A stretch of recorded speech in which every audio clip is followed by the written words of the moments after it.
Does anybody folks that just walked in, have a non-iOS device, or would prefer?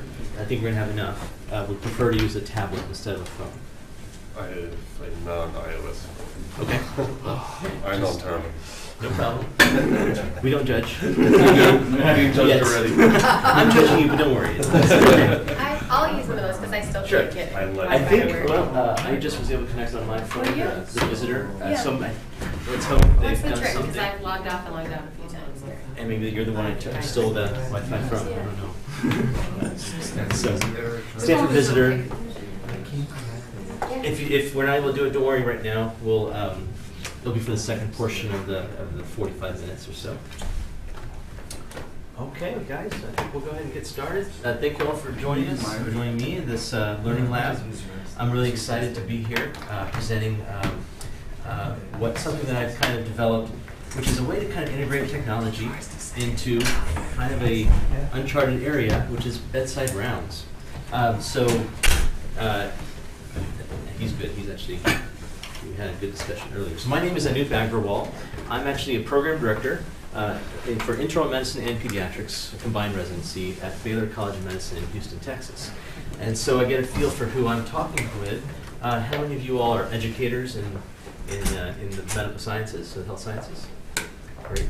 And those who aren't, can you share with me what your background is? I'm an anesthesiologist from Australia, and Okay. I'm one of the supervisors of training at our hospital. So I work in the obstetric hospital. Okay. And I don't know if I didn't see your hand go up. I'm one of the anesthesia residents. Oh, okay, very good. At Stanford. Great. Any medical students? And I'm not a medical student. I'm a nurse Very good. manager, actually. okay, medical student. Thank you, fantastic. Okay. Well, that's great. And what is going to be exciting for me to present this material to you all is you all are also content experts in what I'm going to share, which is different from every other time I presented this at national meetings. It's been to my peers who are not as tech savvy. So I'm here to learn as much from you all about what you understand or how you're using technology in medical education and maybe on the clinical wards. And again, we can share some insights, and so we'll see how the session goes. So, hi, Kristen. Hi. Do you have would you like a tablet? Oh, sure. That'd be great. And if you have an iOS or an iOS device, we're having people are struggling with the Wi-Fi, so these tablets don't have cellular, so I hope you can get on the Wi-Fi. Okay. If not, you might have to use your cell phone. Okay. And we're going to be using whiteboard predominantly, which is the first app. I'm going to go over a lot of different apps with you. Or at least several others in this hour, or this 45 minutes. But whiteboard will be our one that we focus on predominantly. And one thing I love about Stanford Medicine X is its focus on the patient and the e-patient.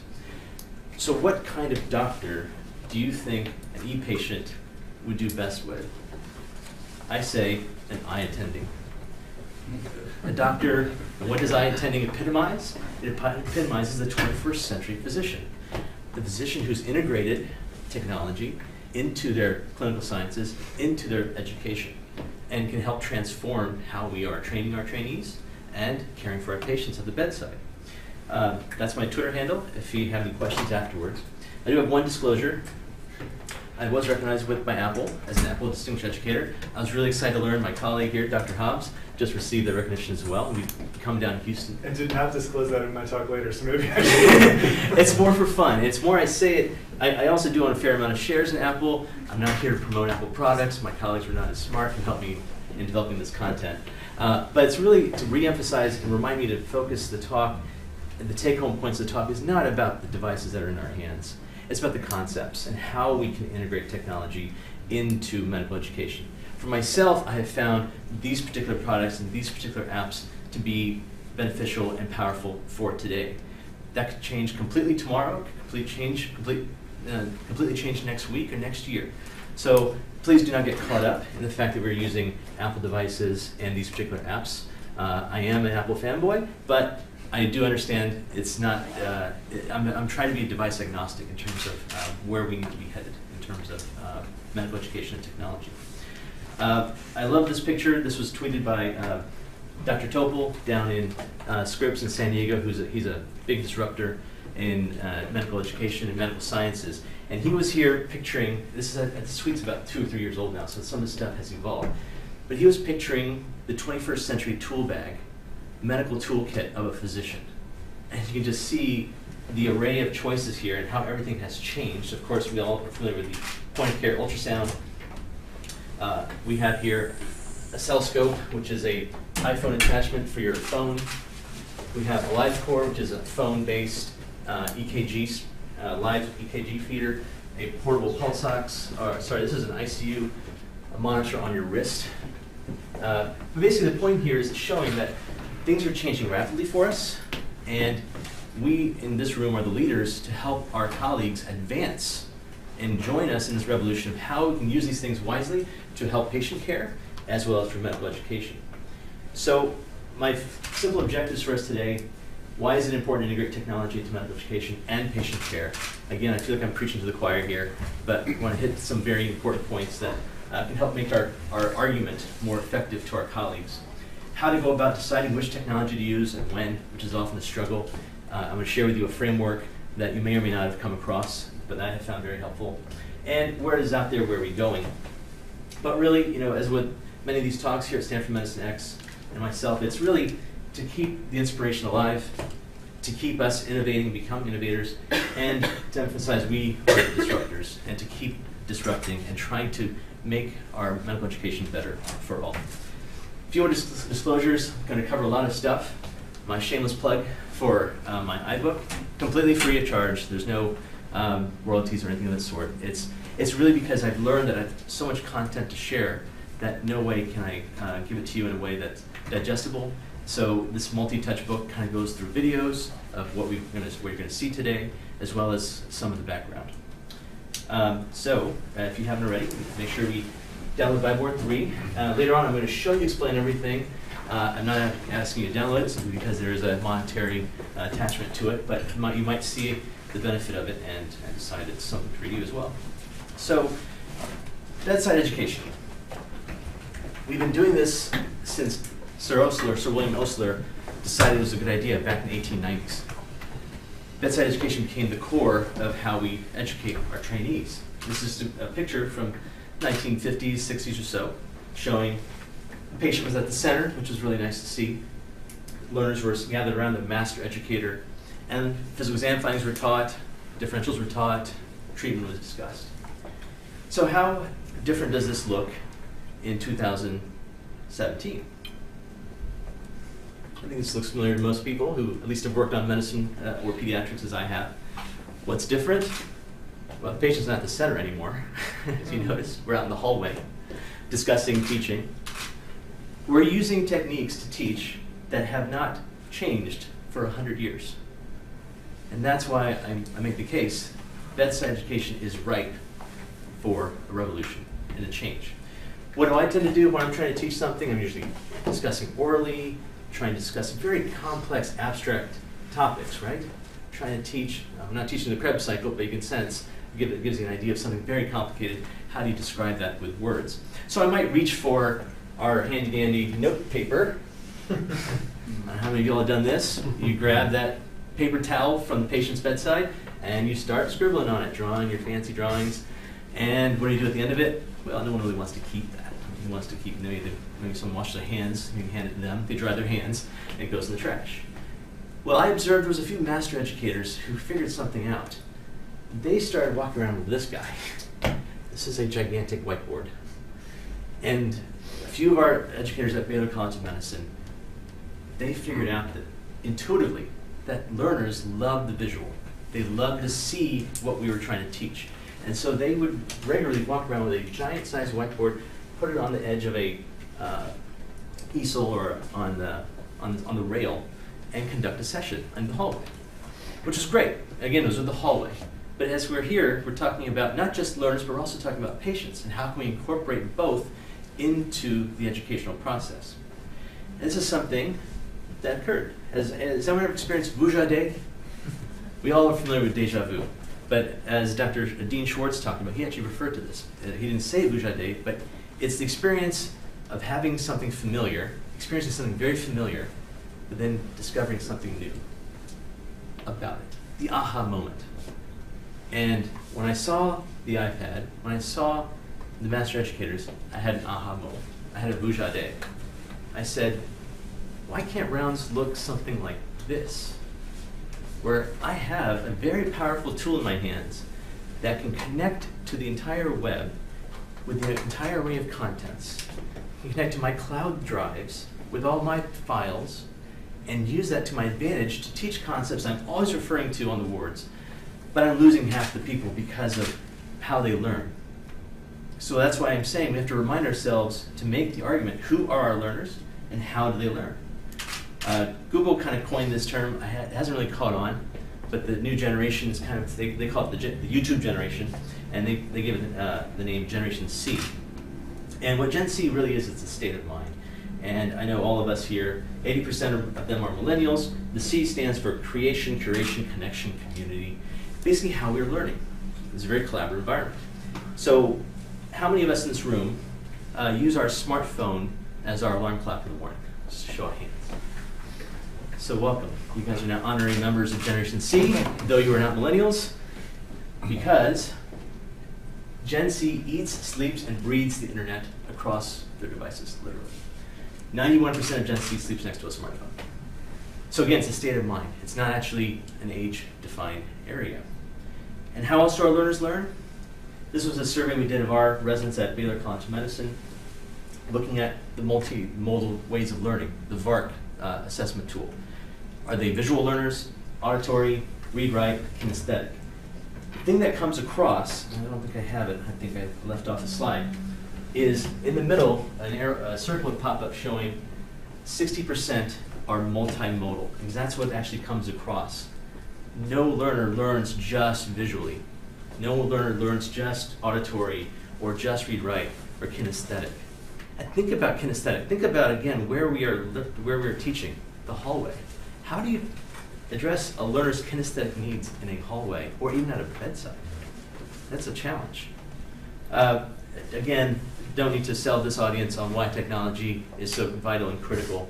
It helps you hit what I just addressed, hit those diverse learning styles, boost motivation, enhance material being taught, which should lead to better educational outcomes. If the learners are more engaged, more motivated, they're going to be intrigued.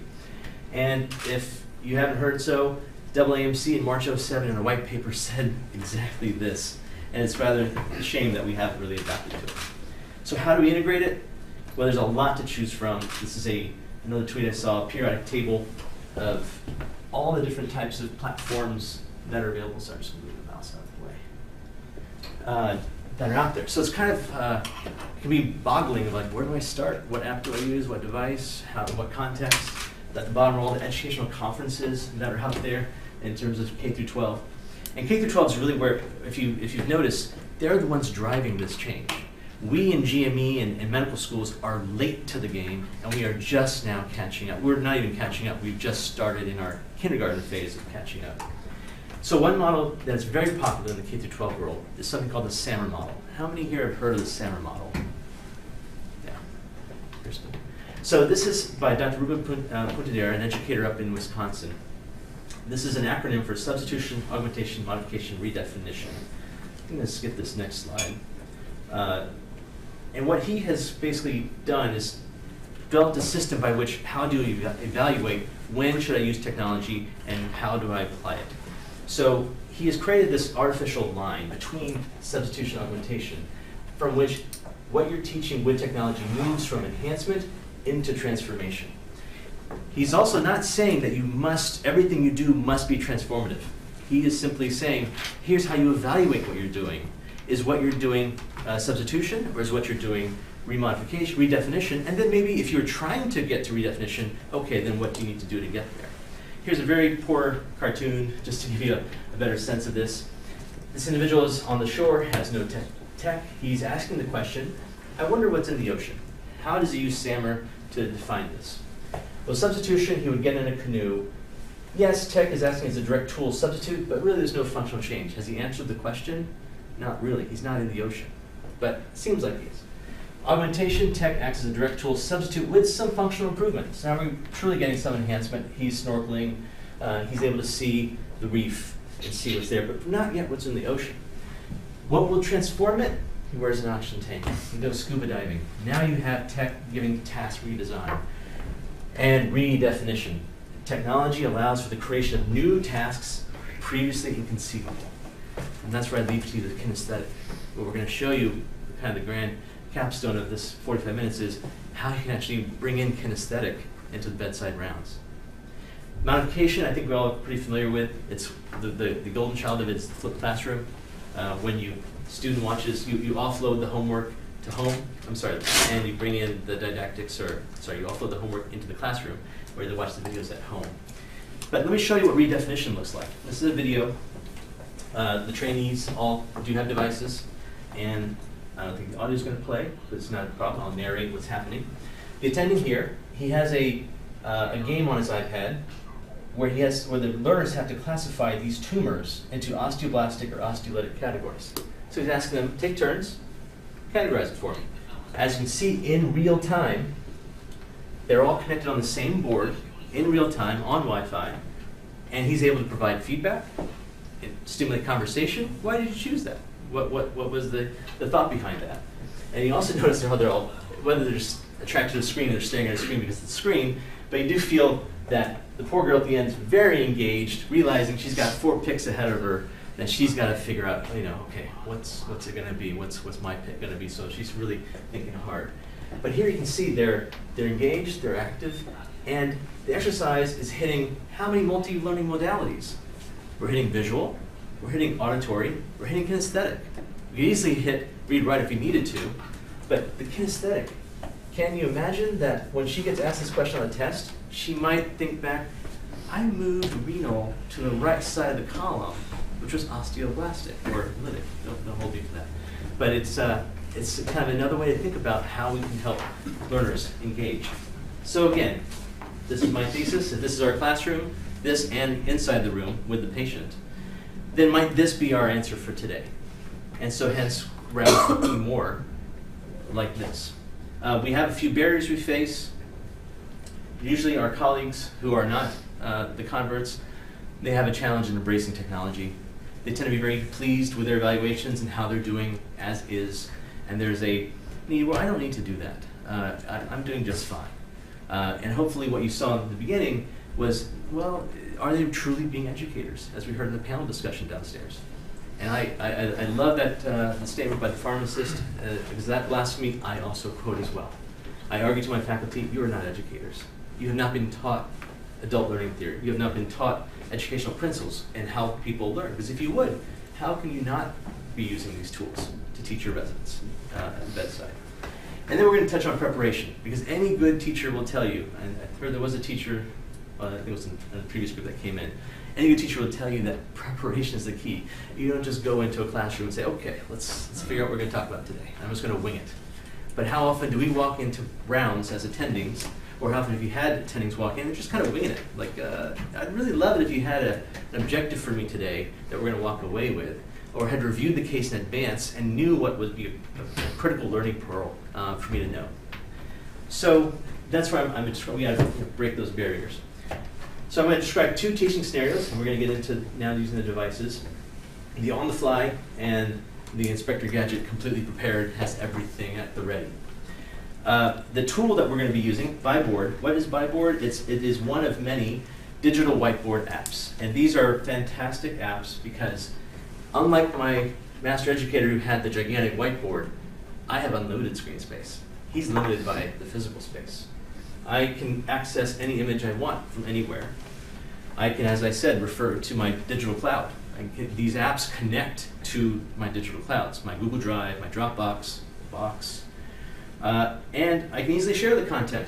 How often do you find yourself saying to the learner, I'll send you this article. It's back in my office, in my desktop. I hope I remember by the end of the day to do that. And half the time, no fault of your own, you get busy, you just never get around to it. Because the moment lost. And these moments are precious. These teachable moments, if it's not delivered at the time they're asking for it, it vanishes and the interest is not there. So let's look at some on-the-fly teaching. So activity 1, you can play along with me. What I've done, unfortunately this workshop is something I usually do in a 90-minute format, so it's condensed into a 45. So instead of doing an activity where I hand out exercises, feel free to just follow along and play along with me. So I'm going to flip over, open up whiteboard. If you have on the iPads, it's on the bottom row. So I've got a lot of stuff on here. This is just, I've joined a board. I'm going to create a new board. So I'm going to press right there, create a new board. Let's name it, we'll name it MedX. So, nothing fancy, very one-on-one stuff. At the top, you got your toolbar. If you press the pen, you get color choices. You can select from different pen styles, widths. So again, one-on-one stuff. I don't think I connected my pencil yet, sorry. So again, nothing fancy. This is, you can see a very easy use for this. Name differentials, list off things. Again, just scratch paper. This is like we were doing with the paper towel, except it can be a little more permanent now. At the bottom, you can see the pages, so I can flip to additional pages, so I have additional space. If I hold down the page button, I can see the 2 pages. I can flip between them, so I can jump back over to the other content. Or if I have 10, 20 pages. All right, let's get to some of the cooler stuff this thing can do. The paperclip gives you access to additional files, additional things. So here, you can see my photos connected to my drives. I can connect PDFs. So I have PDFs that are connected through my drives. So I'm going to connect to my Google Drive. I'm going to pull in an article. Let's see, the anemia new conference. Actually, it's a PowerPoint. We can do that one. And let's see, the neurology. There we go. Neurology 2015. I selected that article.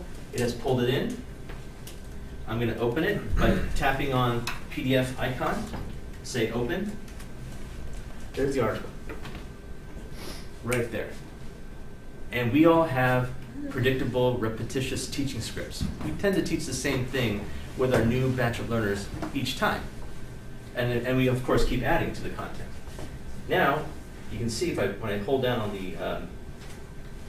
the page button, I can see all the pages that are there. So I can jump directly to the table I was referencing about some content. And I can enlarge it. I can now take my pen, and I can highlight whatever it is that I'm trying to demonstrate. Pretty neat, no? Yeah. Let's give you another example of how this can be used. And I'm going to close this down. So the camera, it's pretty neat. There's a lot of things that you want to be able to demonstrate to your audience or to the learners, or you wish you had something out there that you could, capture and play with. There you go. Now I've got the picture at my disposal.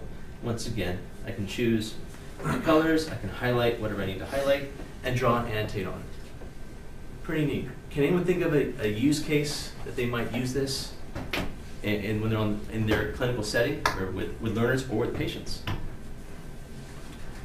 EKG teaching. EKGs. Radiology. Radiology. Those are 2 low-hanging fruit that I use routinely. So I take a picture of the EKG. It's on my device. I'm able to draw on it, annotate, change it. You see CAT scans. They're just living on that screen, and you wish you could just pull it down and do something with it, and draw what you want. Totally. Those are 2 very easy samples. Taking pictures of dermatologic findings, explaining these things. Again, I feel the patient education is just the flip side of the coin for learner education. So everything we're discussing here that you can use with learners, it applies directly to what you can do at the bedside when you're talking with a patient. There's another aspect, and this is now, actually I'm going to flip back over. There's more features that we can get to. But the next thing I'm going to talk about is prepared teaching, because I want to save for activity 3, which is the most fun activity. So you can imagine your creativity can go wild with a whiteboard, which can pull in, which can assess. But really, the power really starts to come into play, the pinnacle of it, when you start to create your teaching scripts that you discuss all the time, and you already have the content pre-selected, curated, and formatted in a way, as you saw, for example, with the osteoblastic osteolytic script. So I realize I've skipped over one other key feature, which I will hit on now, and then we'll go to prepared teaching, which is I alluded to the fact that this is not just connected to your cloud browsers, but also connected to the internet. So an example of something that we always struggle in teaching, I always struggle in teaching, is hyponatremia. It's a very complicated algorithm. Sometimes I don't remember all the details. I would love to just pull it up. And so if it were to come up to me, I could just, while the resident's presenting, I go here to Snap Web, right there. And what this takes me to is Google Images within the app. I haven't left the app. And now I can type in hyponatremia. And it's going to pull up what you'd find anytime. I'm going to have to select images. Fortunately, it didn't. I thought it was directly into Google Images. But now you get what you normally would get on a web browser. Pick a colorful one. And now at the very top right corner, there's a little phone camera icon, which I snap. And there we go. I've got the image on my whiteboard that I can now manipulate with my marker, and we can follow the algorithm. Where is the patient? Which direction are we going? This was checked. Okay, so we're going this way. So the answer is down here. Anyway, however you want to use it, right? Just the concept of any image, any picture that you want to share and show. I remember one scenario when we were rounding, the students had never seen a venti mask, and so okay, let me just pull up a venti mask. There wasn't one at the bedside. I pulled up the image. We could discuss how it works and what's unique about it compared to, say, a CPAP or other oxygen delivery modality. All right, prepared teaching. I'm going to go back to home. Let me show you some examples. Here's one my colleagues created, and he's kind of given a nice title. If you look at number of pages he's got here, so he's got about 10 pages of activities queued up, ready to go. He already has embedded images. I could go to the net and find these images, but if I'm always teaching cirrhosis, why not just already have a picture of telangiectasias? And when we're rounding on this patient with cirrhosis, how often do you encounter a patient with cirrhosis actually having all these findings? You never do. They usually have a couple. And what do we tend to do? We just tend to ask people to list off, okay, name for me the other causes. But have you really tested the competency? Can they identify it if they actually saw it? Right? We're always missing that last link. They can list it because they read it in a book, but can they actually identify it so if you pull it up? So another way to quickly do this. Now, so maybe you don't want to have the pictures there. So if I went to a new page, let's go to the end here. Let's go to open a new page. I can have things prepared where I already have a library cultivated. So in here, there's a section called icons, and I can create and add PDFs as well as pictures to create an icon library. So maybe it melds to my on-the-fly teaching. So let me go to my hepatology folder. And inside my hepatology folder, I got my images. And I'm just going to pull up an image, and there it is. So I didn't have to go to the web. Maybe you don't have Wi-Fi access where you're working that day. The images are on the device, whatever it is that you like to teach. And as I mentioned, not just images, but you see here I have tables. I've got a PDF here that I just pulled up. Now the PDFs, I will admit, you can't really see. The text is too tiny, where you just kind of have to know what you put in there, or pull it up. Or again, based on the script you might have, maybe the PDF stays embedded on the board. Yes? I'm assuming the way you're using it is everyone's sharing one back. We're going to get to that. That's going to be the next activity after this. So both ways. So what's changed as the developers, when I started using these devices or using these apps, it was only tablet-based. Now, as you can see, he's gotten successful, and he's been able to provide it on phone devices, which makes it much more accessible because most every learner has a smartphone, and the odds of them having an iOS device is about 80% in terms of the medical healthcare world. So there's a good chance that yes, you can actually do what we're going to do on what's called the collaborative board. When they're all doing it that way, how Yes. do you know that they're actually learning if they're sitting there like this and you're sitting there like that on Right. your screen? It's something I observe it and I see it, but again, also the activity that you design. So it's up to you in terms of, let me show you some examples here again on this prepared teaching page, which I've overlooked, of some of the activities. So again, similar in concept to what I showed you on the other screen. Right. of, okay, let's take again cirrhosis, look at low gradient versus high gradient in terms of the protein gap. So now they have to move the item into the appropriate column. You can, here's another example. You create a game where you have a red team and a blue team, maybe you divide the students into two halves. They stay on their screen, as I'll show you in a minute, and they answer. And then you can toggle between the two pages. Where's the red team? There's the red team, to see what they put, and you compare the answers or share. So yes, I think that's where there's no limit. It's about your creativity and what you want to design. And I think that just goes back to good design fundamentals of what you're trying to teach. Are you able to transmit this information with a musculoskeletal radiologist, let's say there's someone in the ER, Yeah. and I say, they don't want to come down to radiology, we're far away. Let's get to that. I think you guys you're clamoring for it, and let's do it. So this is the fun part. We're going to do, it's basically activity 3. So this is where, go ahead and use your app, open it up, and let me show you where you join, actually, where you hit the join button. If you're looking at the screen, I want everyone to select Join Meet up there on the top right. What you're going to enter is this number when it asks you for the Meet number, 1286181. There is no password. If you get prompted for a password, it's an open page. And let me find where I have it. There it is. I actually have a PDF embedded there. So here I can see everyone who is engaged in the room. The number again is 128. Let me write the top number out. 1286181.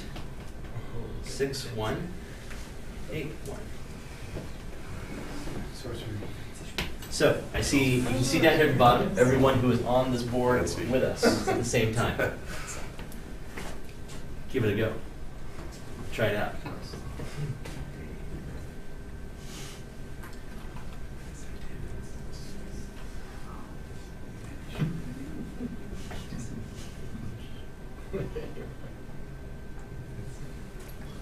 That's usually the appropriate response, is giggling and laughing. Everyone turns into like a kid. It's like magic, right? How'd that happen? I took a picture, and unfortunately, we have so many people on at once. Right? Like, crazy. Now, I can go to page 2. You guys can stay on your page 1. No big deal. You can jump over and join me on page 2. You can actually control this, too. Again, we don't have time to get to the depth of all the features. By the way, I just left the room. You guys are still in it. So what this developer has done, basically, he's carved out a niche on their server that's accessed by that number. Anybody who has that number can access that content. You can protect it if you like. Password, when you create it, there's an option to create a password or set a password at any time. So if you want to lock it down so it's not public. So this, whether I want to or not, I cannot get rid of this meeting number. It's forever in his server unless he decides to clean it. He's also very clear on his website to state that the content you create on this is yours. He's not going to be like Facebook and say, okay, it's my content, thank you. I'm going to go sell it and do something else with it. He's kept it private. What about patient data? So That's a great question. I usually have a slide on that. I removed it for the length. But I think that's, when it comes to education, you're going to follow your institution's protocols in terms of if you're seeing 3 identifiers that can triangulate who that person is, you need to be mindful of it. I think, yes, those are valid questions that the learner or the educator who's in charge of it is using it appropriately. If you're, for example, taking a picture of EKG and it has identifiers, then you delete the image, right, on your own, or you blocked it out in some fashion. So let me come back and join you guys in that room. In fact, you could probably create your own private board, edit it. That's correct. Save it, open it in a public board, and transmit it. Yes. So most of the time, what I'm amazed by this is, how is this thing free? And is this like a product of the NSA and she's kind of being spied on, or what? But it's quite remarkable. And I've asked the developer that myself, and it's just he's like, he loves to do it, and he's created it, and it's continued to advance and get better. Now you want I'm to convinced you've changed my whiteboard app. So you want to share this, right? We talked about sharing. Very simple. There are. Oops, I'm in the wrong space. Let's three dots, I forget what you call it, ellipsis. Gives you more menu options. Here you can invite participants. You can actually do teleconferencing over this app, over Wi-Fi. So again, from home. You're at home, the learner's in the hospital. They've got a question. You want to demonstrate something to them. Sure, you can get on FaceTime, fine. You can get on this app. They can hear you just fine while you draw. They show you the EKG in real time. They show you the CAT scan in real time. Maybe you're in a place that you don't have access to your EMR. Again, you have access to all that. You control the presentation. So if I went to presentation mode, you guys would not be able to advance or go to another page. I would be controlling and driving the flow of the content that's being delivered. You can export it, and that's what I was getting at, sharing. If you like the board, you can save as board, and that's the big one for educators. You create great content. It's a lot of work. Your colleagues like, can I just borrow that? I don't want to go through the hassle of creating that cirrhosis content. I may modify and tweak it to my liking. So you can create the meeting, they know the meeting number, and then they save the board. And it saves it locally on their device. The one in the cloud remains in the cloud forevermore. Of course, anyone else can go and modify it and your work might be lost. In which case, you always create your content on your board first, then you share the meeting. So your content will never get changed unless it's by you. So again, a lot of really phenomenal features, even web sharing. So someone doesn't have an iOS device, but maybe it's in a classroom setting. They can actually go to the web address, HTTP address, and again, follow along. They won't necessarily be able to annotate along with you, creating the collaborative session, but they would be able to utilize this. So that, in a nutshell, is Whiteboard. We got a few minutes left, so I'd like to show you at least a few other apps that I think are very, very worthy of your awareness and attention.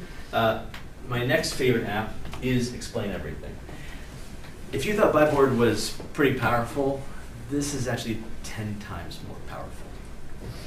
The developer, his name is Rashawn Richards. He's an educator, and he designed this app as an educational tool.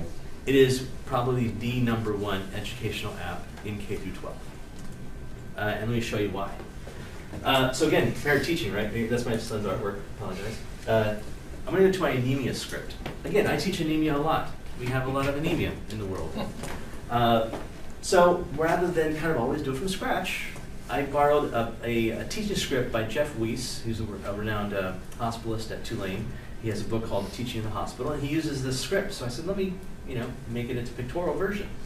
So here, you can see the script has it starting, but I'm going to show you the scope of this script.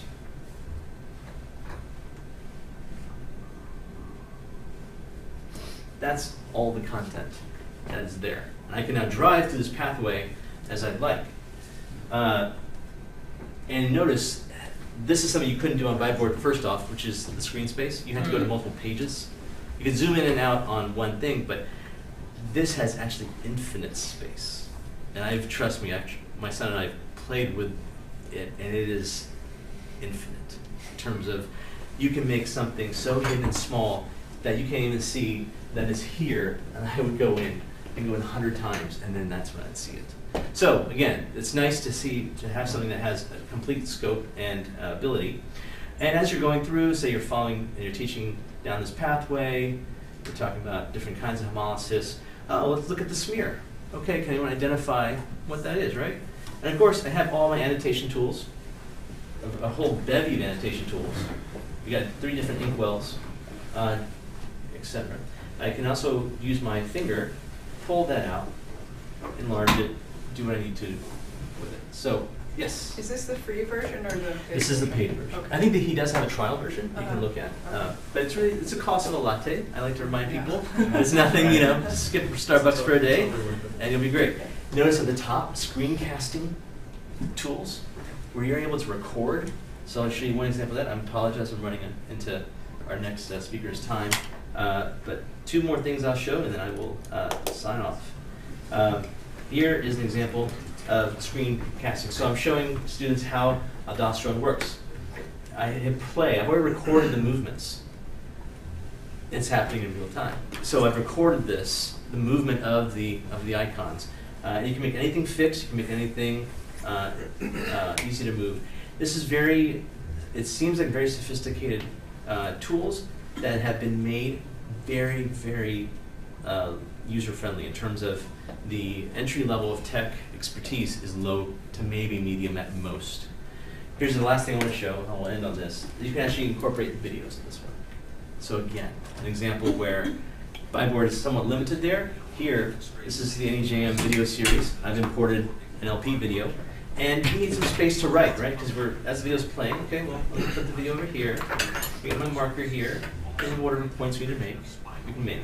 I can have multiple videos going at the same time. Another example I have is a cath showing a Takasoba's cardiomyopathy on one side and a normal cath on the other side. Both videos playing simultaneously, and a learner can see and visualize the difference between the two. The other thing with these videos is kind of crazy. It's, again, like magic in terms of what you can do with them. It's like a toy in terms of, wow, I can do anything I want with this. So he's given some very powerful tools to use as you do fit. With that, my last few slides, and simply, I think, again, I know I'm preaching to the choir. I think it's important for our colleagues to understand to not wait till our iPads or devices are going to be doing things like this, which is, it's literally around the corner. And everyone then will kind of say, oh yeah, we should be using technology at the bedside. But I think we can start now. We don't need to wait for this feature. So again, hopefully I've been able to share with you how you can bring technology into the advanced clinical setting to help patients as well as our learners, how you can better address what their needs are, how to create engaging content, how you can teach remotely, and tools that are really, I honestly believe, are very low entry level of what you can do. So thank you for your attention.